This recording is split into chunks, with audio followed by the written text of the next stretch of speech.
I should have downloaded the video, shouldn't I? Whoa, what the hell is this? Yeah, probably. The answer is no, I should not have. Oh, yeah, so what? Well, first of all, we probably don't want Well, I mean, if you were trying to be at least a little bit professional about this, great, let's play. I don't give a shit. Well, alright. Yeah. We've already lost 2 of our crew, and we're only on video 3. It's just going to be you by video 5. You know that, right? That's fine. That is fine. We had a crew? You had to give up Corbett and Shard for me. What a horrible case. I mean, couldn't we just kind of push him over? Oh, Peter just commented on your check-in. Interracial lesbian movies free. You know, he just has no idea what he's doing online. All right, come on, let's find out what Bertram was doing here. What was Bertram doing here? Hear ye! He's apparently recruiting the handicap. Yes. Well, I might start having to read that fanfiction in record time. You don't want to find out what wacky hijinks just say the word and I'll do it. Hey, look, it's the short bus. It's literally a short bus. Yep. Oh, good. That is what short buses are, Loco. It's true. But That's a true story. I thought the name was just a name. No, short buses are short buses, Loco. Oh. Why else would they be called short buses? They're actually twice as long. It doesn't have to be length. It could be stature. What? It could be a bus with a low ceiling. I don't know. I've never seen one. A low ceiling bus, Loco. Low ceiling I don't fucking know. Oh wow, that animation.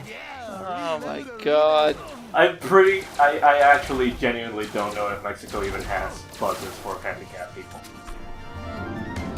I mean, they barely have buses with floors. So, some of the buses, some of the public transportation literally has no floors. That'd be sad. How does that work? You can see the pavement go by underneath you. Yeah. There's a lot of holes in the floor of the bus. Are the buses in Mexico run like Flintstones cars? Yeah, that's what I was thinking when he said that. I hope so. The tires and the framework are still there. It's just, you know, those boats with the little Flintstones have the tires and the framework. They had those. They just had to pedal with their feet because they didn't have engines back in the Stone Age, Loco. Yep. You know what I mean, you assholes. Obviously I don't. The tires are still holding the bus up. The bus still runs. That's how it was in the Flintstones. A Flintstones car still has tires. Oh yeah, they did, didn't they? Yes, Loco, they did. Oh my god. Let's just talk about everything except for the game like this. This is good. We were. Why did you bring it up? You managed to get lost in this place that you should get lost in. Go on and find out who's making all And all the handicapped people are using machine guns as crutches.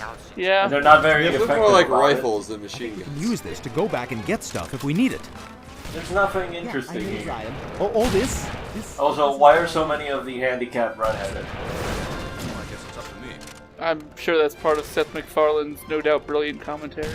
Oh yeah. Is it? I hope not. Is it really? Yes. I refuse. Really, just let me know when you want me to start reading that Garfield fanfiction. I'll get on. I left it up to your discretion. Okay, I'm gonna go right now then. I feel like, yeah. Now it's okay, and now we're reading from Garfield in the City by Shakespeare Hemingway on fanfiction.net. That's his actual username? Yep. Yeah. Shakespeare Hemingway. Oh, don't worry, you'll see why. Okay. Garfield in the City. It was a rainy weekday when Carrie was going shopping for shoes and clothes in women's store when she ran into her friend Samantha. Samantha, I wish I would meet a man. I am lonely and useless alone, said Carrie with a sad voice, with sad voice. It is okay, I am sure you will one day meet handsome man to sweep you off your feet for romance, said Samantha with consolation. I hope so, or I will cry and cry until tomorrow is gone and yesterday is here, said Samantha with sadness. Is all that punctuation actually missing? Yeah.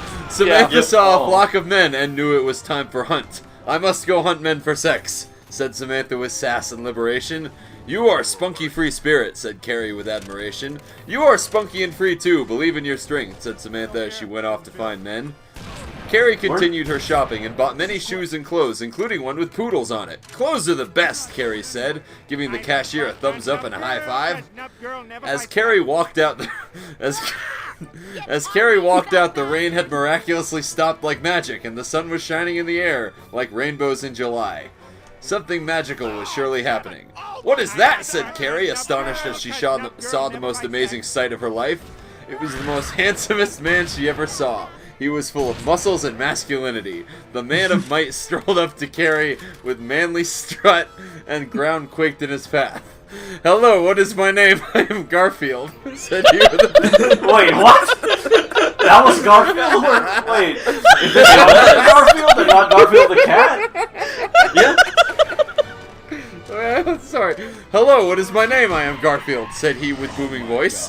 I am Samantha, you are manliest man I have ever seen, said Samantha with blushing. I know, said Garfield with response. Let us go to dinner for eating now. Okay, said Samantha. Samantha and Garfield went to a very expensive restaurant with world-class food. What do you do, Garfield? Asked Samantha. I am hotshot executive / male model, responded Garfield with truth. While Garfield and Samantha were chatting it up, a waiter approached them. What will you be having today? Said the waiter with courteous. I will have lasagna special extra large, said Garfield with command. I am sorry, we are all around of lasagna, said the waiter with foolish stupidity. Then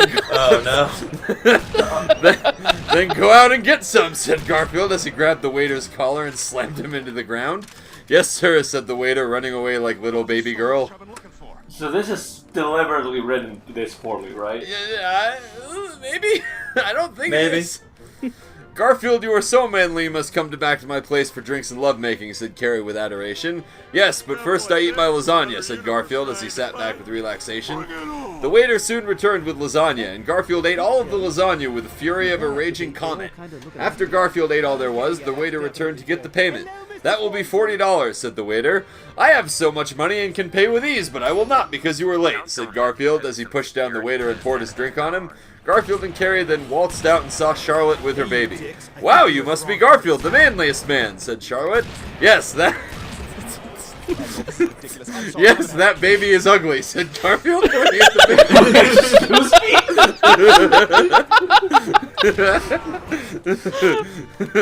Sorry. Yes, that baby is ugly, said Garfield, pointing at the baby. Yes, I would like to make more attractive baby with you, Garfield, said Charlotte with beaming eyes. Maybe some other time. Right now I am going to make babies with Carrie, said Garfield with slyly. Okay, but call me sometime and I will give you body pleasure like no other, said Charlotte, licking her lips. Garfield and Carrie then walked over to Carrie's apartment where they could have intimate relations. When they entered the apartment, Carrie put on mood music and poured them drinks. To us, said Carrie. I would like more lasagna, said Garfield with impatience. Okay, we'll make you some, said Carrie with dutifulness. Carrie went into the kitchen and made a batch of special homemade lasagna just for Garfield. Here you are, Garfield, said Carrie with tenderness. Thank you, but you should be quicker next time, said Garfield as he took the lasagna and ate it all. You eat lasagna very sexily, said Carrie with admiration. Thank you. Next I will eat you inside and out, said Garfield. I can't believe literally nothing has happened in the video. Truly a lady. Come with me, said Carrie as she led Garfield into her bedroom for romance. Garfield laid on the bed and Carrie pounced on him like panther on the hunt. Give me all your loving, spare me none, said Carrie with lust. I will give you sex with cosmic force, said Garfield with roar. Garfield serviced her with love for what felt like eternity, rocking her world. You are unreal, said Carrie with astonishment and exhaustion. Let's go to bed, said Garfield with good advice. Garfield...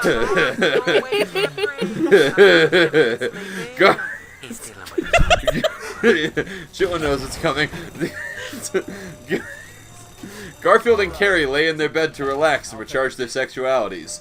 Carrie then, however, reached over the table to get a knife. Upon hearing rustling, Garfield reached under his pillow, grabbing his Desert Eagle and shot Carrie on the spot, making her roll on the floor. Garfield then stood over with her with pointing gun.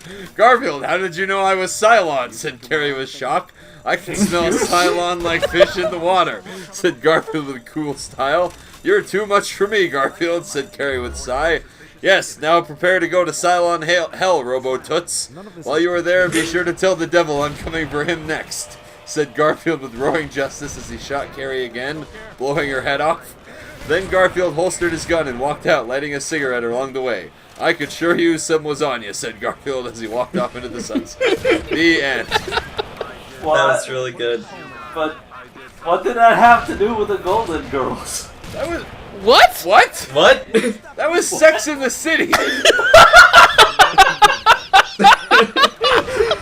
Thank you.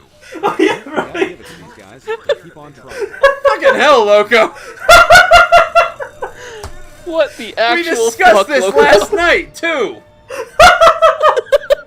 You're really good, Loco. We legitimately had a discussion about this. It was called Garfield in the City. Get a new set of codes, y'all. Not the Golden Garfields. Is there a Golden Garfield? He didn't fuck Betty White. Wait, Betty White is the name of the character, not the actor. No, that's the fucking- actress. The other way around, the actress, right? I don't know the name of the fucking character. I've never watched the fucking Golden Girls. Then why do you know the name of the character? Because I know who Loco. Betty White is. Betty White has been in other things in her long and illustrious Yes. career other than the Golden Girls. Pumped your leg just for like a couple. Really? Yes. Oh. I vote Look, we there's an ice cream contact truck Betty White outside, and so I get might her. just leave. Oh, so the other day I heard the ice cream truck going by me while I was walking home, and it was being driven by a white girl with dreads, which was the least likely person I thought would be driving the ice cream truck. Yes. Alright.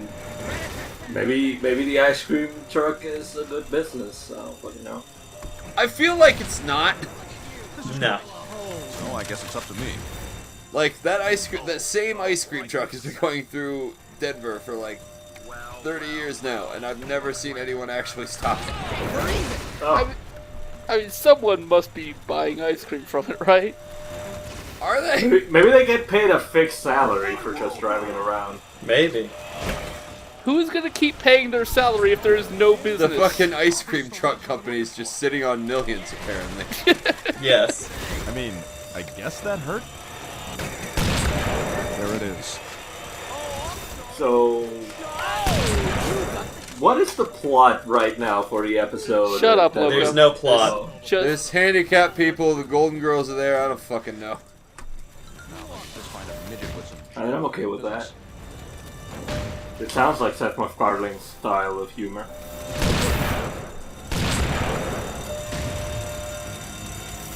Didn't you have like a second fanfiction? I mean, I could read the one about Kanye West. Yeah. Yeah, sure. yeah, go for Okay, it. I didn't read that one Do it. beforehand, so this should be even better. Okay. Hell yeah. Can you do Alright. a Kanye West impression whenever he talks? I can't, actually, but... Oh. Now, it is worth noting that I read enough of this to know that he did write a Kanye West verse. Oh Hell boy. yeah. Okay. So there is a rap verse in here that I will have to do. Written by Shakespeare Hemingway, of course. Of course. Of course, yeah. Alright. The Garfield Bowl by Shakespeare Hemingway. Synopsis. Yeah, the Garfield same is guy? chosen to perform at the Super Bowl halftime. Kanye West swears revenge. What? Garfield Bowl. It was a sunny morning when the Super Bowl committee was about to announce the halftime act for the Super Bowl. In attendance was famous singers like Katy Perry, Taylor Swift, and Kanye West. Kanye West sat in smug contempt, knowing he would be chosen. I will be singing the halftime show. I am the greatest living man, even greater than Garfield, thought Kanye West to himself with vanity. Wait, what? Garfield's known for singing. Garfield's known for everything. He's the greatest living man, don't you know? Yeah. As I thought he was a cat. Shut up. As committee chairman opened letter, all gasped with anticipation, and sweat ran down their faces. The next Super Bowl halftime show act will be Garfield, declared the Super Bowl committee announcement with excitement. Everyone cheered and celebrated except Kanye West, who exploded into a fit of rage. What? Cried out Kanye West as he bolted from chair. This is an abomination. I am the chosen artist of the millennium. It should be me who performs, shouted Kanye West with grandiosity. You are the You are the chosen one. Go ahead, say it. You are...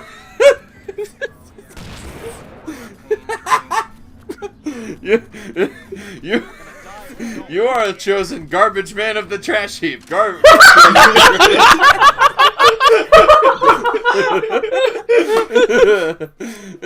Said Super Bowl committee chairman to Kanye West. You will all pay for this in dividends, Kanye West said as he boarded his private jet.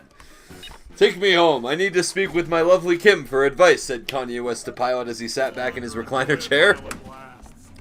Kanye West's private plane flew like eagle with a wing full of fury and came to his mansion headquarters. Kanye West departed his plane to enter the comfort of his home and be greeted by his beloved. Kanye, you are back. You must be so happy that you are singing in the Super Bowl, Kim Kardashian said, rushing to Kanye West. No, you will not believe the insults I endured. I will not be singing in the Super Bowl. Instead, it will be Garfield. Spat out Kanye West in disgust. But Kanye, you're the chosen artist of the millennium. This cannot be, said Kim Kardashian with disbelief. I know, something must be done. I cannot let them disrespect my artistry, Kanye West said with determination. Maybe it's time to use Plan Zero, said Kim Kardashian with advice. Yes, with Plan Zero, they will be forced to obey me and honor my contributions to humanity, Kanye West said with self-glorious delusion. Now, I'm not one to advocate violence or nothing, but maybe you should Okay. step up on that big Fuck it. gun. Meanwhile, an expensive clothing store, Beyonce, Rihanna, Katy Perry, and Taylor Swift were shopping for expensive clothes. Then, out of the mist, Kanye West appeared, before them wielding a shotgun. Kanye West, what is the meaning of this? Cried out Beyonce, like how she yells, Kanye West, what is the meaning of this? Said Beyonce with panic. Enough small talk, you're my prisoners now. With you as my hostages, the Super Bowl committee must make me the halftime act. Kanye West shouted with anger. You have no right to do this, you pig, cried out Rihanna with disgust. I have the right to do what I want. I am the chosen artist of the millennium, roared Kanye West with tyranny. Now get in my limo before you feel wrath, Kanye West said as he forced ladies into limo. Meanwhile, in All-American Roadside Bar, Garfield was drinking lasagna beer and relaxing to his groove. Lasagna beer? He had a big show to put on, but he wasn't sweating any worries. Rocking out is one of my favorite things to do, along with eating lasagna, loving ladies, and dispensing justice, Garfield thought to himself. Damn, that's a good motto. Garfield was watching his favorite show, Sexy Ladies Eating Lasagna, on the bar TV, when all of a sudden interruptions came. This program is being interrupted by an important message from Kanye West, said the TV announcer. Kanye West then appeared on screen for all to see with shades and a smug, expressionless face. He was in a room which looked like a secret lab. Behind him was Beyonce, Rihanna, Taylor Swift, and Katy Perry, trapped in giant clear test tubes.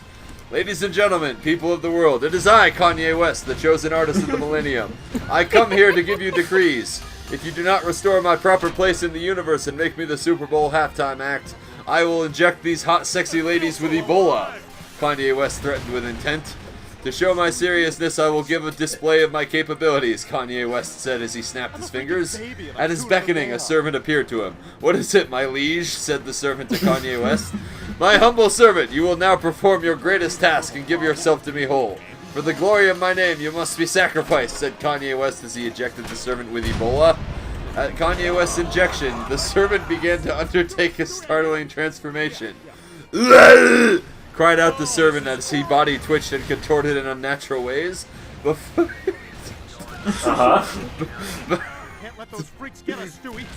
Before long, his body had transformed completely into the hideous Ebola monster. Excuse me? Exactly. Behold my power and tremble in fear, exclaimed Kanye West, pointing to his Ebola monster. At least we know Bertram won't be able to. You have 24 hours to give in to my demands. That Fucking sounds hell. kinda funny You have when say 24 it out hours loud. to give in to my demands, or else these fine specimens of ladyhood will suffer the consequences. Kanye out, said Kanye West as he switched off his broadcast. Hearing what? I like you today. Garfield trembled with anger at the depravity he witnessed. So angry was he that without realizing, he crushed beer glass in his hand to find sand. There is a plague called Kanye West, and the only vaccine is my fist.